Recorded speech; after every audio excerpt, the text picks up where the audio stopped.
Eu converso a partir de agora com a Mariana Soares, ela que é antropóloga da Emater RS e esteve em Cachoeira do Sul na última quarta-feira para participar de um evento especial, e nós vamos conversar um pouquinho com ela sobre o trabalho que ela desenvolve com relação à cultura indígena, que é basicamente o teu foco, né, Mariana? O que tu iria nos dizer sobre o perfil do teu trabalho, do trabalho que tu desenvolve no Rio Grande do Sul?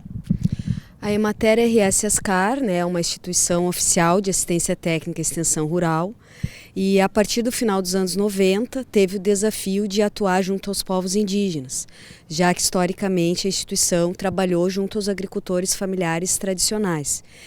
Então esse trabalho consiste no assessoramento e na garantia de direitos dos povos indígenas em relação a políticas públicas que visam construir junto a esse público uma política de desenvolvimento.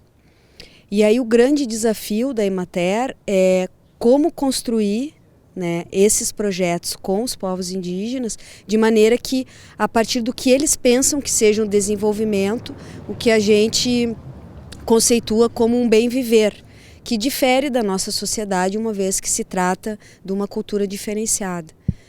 Então, no Rio Grande do Sul nós temos 3 etnias, e aqui especificamente no município de Cachoeira do Sul existem 2 aldeias da etnia Guarani.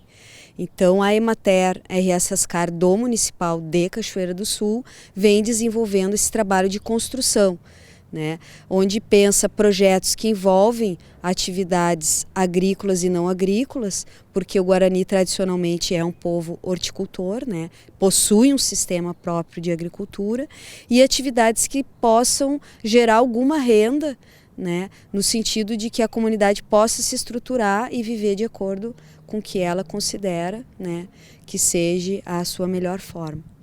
O que tu tens encontrado nas aldeias que tu percorres no Rio Grande do Sul? Qual tem sido a principal dificuldade?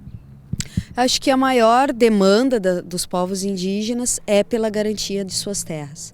Então existe um passivo muito grande do Estado brasileiro no reconhecimento e na demarcação dessas terras, que pelo artigo 231 da Constituição Federal de 88 é competência da União através do seu órgão indigenista FUNAI.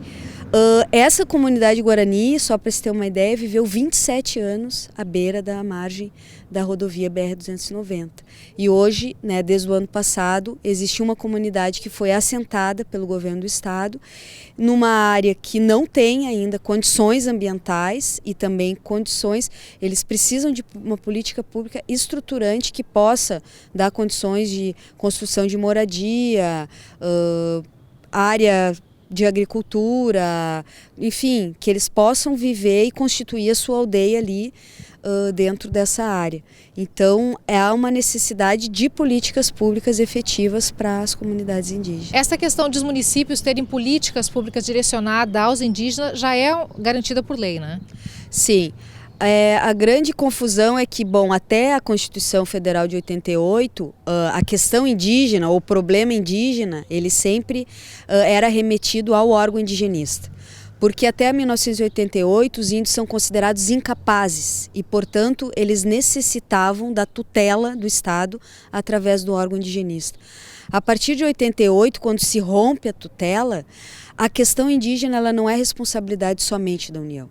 Ela é responsabilidade dos estados e dos municípios, né? Então os indígenas eles são cidadãos brasileiros que possuem direitos diferenciados e, portanto, ainda há necessidade de que os estados e os municípios assumam a sua responsabilidade e construam políticas públicas municipais para os povos indígenas que ali estão, né? Isso é ainda necessário avançar muito, porque ainda se remete muito à competência da esfera federal. A realização de eventos como o fórum realizado aqui em Cachoeira do Sul na última semana é o caminho para a mudança dessa situação?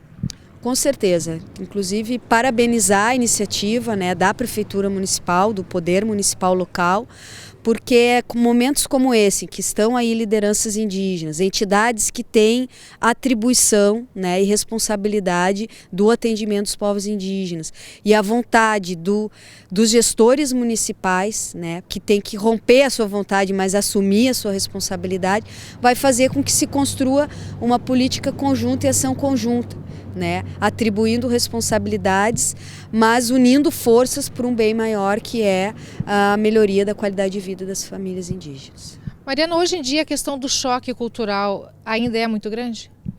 Com certeza. Na verdade é porque na nossa sociedade se reproduz esse imaginário do que é o indígena, né? E isso se reproduz nos bancos escolares e está nos livros didáticos de história, né? Se reconhece a existência dos índios numa distância temporal, inegavelmente eles eram os primeiros habitantes, né? Ou se fala de um índio genérico vivendo em harmonia, pelado, que é o índio da Amazônia. Esse índio que o cidadão se depara circulando na cidade de Cachoeira do Sul ou em qualquer outro local, esse se diz que ele aculturou, que ele está vestido, que ele se apropriou de bens materiais da nossa comunidade, da nossa sociedade não índia. Toda a cultura é dinâmica, né? Toda a cultura está em contato. A questão é o que os povos indígenas querem se apropriar para o seu bem e aquilo que foi lhe imposto pela nossa ação, né? Porque toda a política indigenista até 88 foi no sentido de integrar o índio à sociedade, e isso não ocorreu. E sempre se acreditou que os índios iam ser extintos, e eles estão aí. Então é necessário a gente enfrentar de frente, que é uma cultura diferente, como que nós vamos nos relacionar com esse outro. E eu acho que o maior ganho, isso foi dito aqui no seminário, é que ao eu olhar para esse outro, eu posso pensar a mim mesmo, né? Agora, se a gente, como não índio, olhar para eles através da nossa valoração, é sujo, é vadio, é bêbado, e uma série de estigmas que a sociedade constrói, isso só vai ter perdas. É necessário que a gente possa se olhar e reconhecer que são culturas diferentes e que elas devem conviver, porque o Brasil é um país pluriétnico. Esta absorção que eles naturalmente têm com relação à nossa cultura, a coisas do dia a dia, como celular, por exemplo, vindo para a cidade, é natural que aconteça isso. Isso, de uma certa maneira, não corrompe a cultura deles? Tu acha que eles conseguem absorver isso sem se sentirem corrompidos, de uma cultura que eles tanto preservam? Especificamente em relação aos Guarani, a cultura está aí, é viva, né? Principalmente como um povo que tem uma espiritualidade, que tem a sua religião, né? Que pensa o estar no mundo através de boas relações com os seus, né? Sem se conflitar com os demais. Ela está viva e claro que existe processo, né? Tem que eles decidirem do que se apropriar, né? O que o celular pode beneficiar numa relação de contato, o que a escola pode trazer, mas reconhecendo que eles têm direito a uma escola diferenciada e bilíngue. Então, nós o tempo todo nos apropriamos. Nós comemos coisas que não são nossas, nós escutamos música norte-americana, nós usamos tênis de uma marca tal e nos consideramos brasileiros. Por que os povos indígenas não podem se apropriar e não perder a sua cultura? A cultura ela é dinâmica, né? E existem coisas que estão aí, que são vivas e que eles têm para nos ensinar. Qual a maior barreira para uma convivência, não digo pacífica, mas mais harmônica entre os índios e os ditos brancos, nós, por exemplo, porque existe uma barreira entre nós. Quando eu estive na aldeia das Goiabeiras, a questão do idioma, a questão do entendimento, foi uma das barreiras citadas. Tu acha que é por aí ou não é só isso?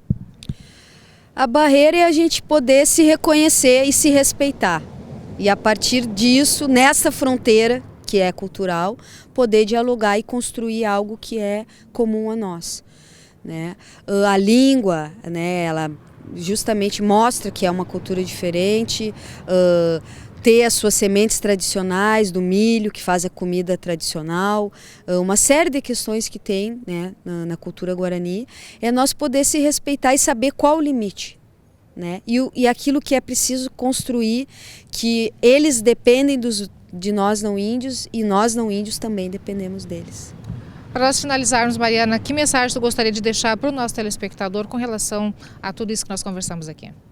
Acho que é necessário reconhecer que existe essa diversidade cultural, né, que nós temos que romper essa ideia genérica do índio abstrato, vivendo pelado no mato. Ninguém no Rio Grande do Sul vai viver pelado no frio, né, se tratando de região sul. E a gente poder se despir de preconceitos e poder estar aberto por uma construção, né, onde vai ter aprendizados mútuos, tanto do nosso lado como não índio, como do lado deles enquanto índios. É preciso estar aberto para novos tempos. Exatamente. Obrigada pela tua participação no NT Sul. Obrigada. Eu agradeço. Obrigada, então. Darcy, essas são as informações, um bate-papo bastante interessante e bastante também elucidativo sobre cultura indígena, sobre a nossa realidade. Voltamos ao estúdio, é com você.